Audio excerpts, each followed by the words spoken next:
Welcome back to Restore Thrive. We're talking today about hip rotation and power. So if you're squatting and having issues getting into the bottom of the squat, feeling stable there, or being able to produce power out of the bottom of the squat, a lot of times we stop short of understanding how we can improve hip range of motion. We think it's all about just getting your knee up over the crease of your hip.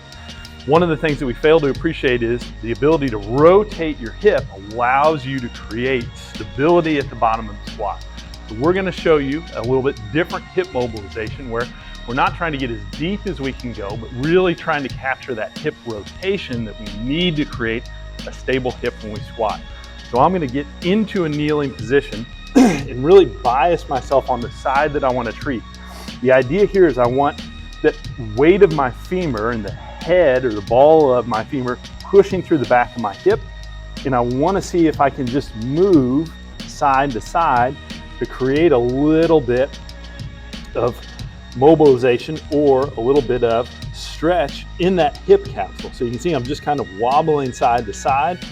And if that feels all right, then I want to assess my rotation. Can I externally rotate, block my knee in position, and still wobble a little bit side to side or front to back without dropping my hip all the way down into that kind of deep child's pose position, but just capture that rotation I need when my hip and my knee are close together here.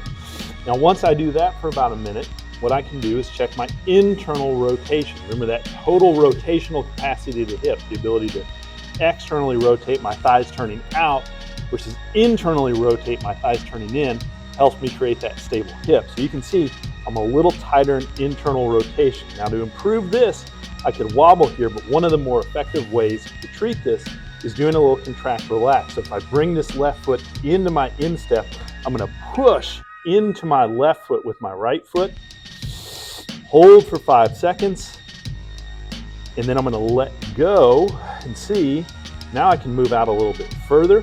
I can take up that slack, push again, hold for 5 seconds, exhale, see if I can get out a little bit further.